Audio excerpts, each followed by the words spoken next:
Maintaining your tumble dryer will reduce drying time, drying cost, and also the risk of fire. Dryer fires are responsible for 9 deaths, 420 civilian injuries, and $222 million in property damage annually. The main things that need to be cleaned in your dryer include the lint filter, the condensate container, the lint filter housing, the air intake, the condenser, and the exterior.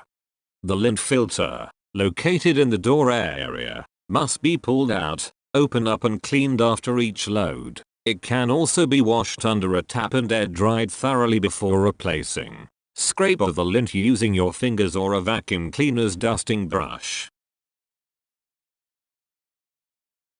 If a drain hose is not fitted, you must empty the condensate container after each load. Vacuum inside the lint trap housing using the crevice nozzle of a vacuum cleaner.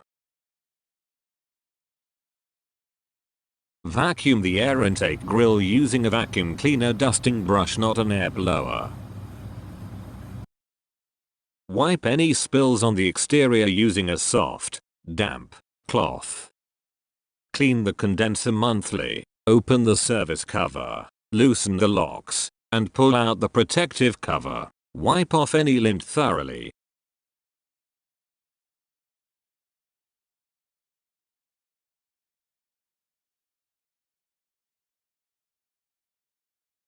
Then, grasp the condenser handle, pull it out, and rinse out the condenser thoroughly in cold running water. Do not use an air blower, a steam cleaner, or a pressure washer for this purpose, as this can damage the condenser fins.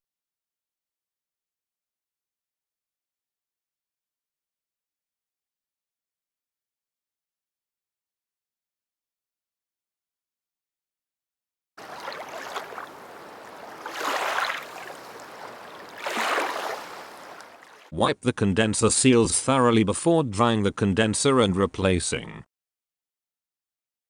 Wipe the door seal to prevent heat loss.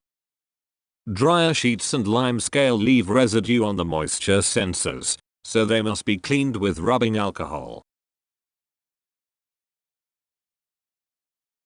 Vacuum the area around the dryer to free it of any lint.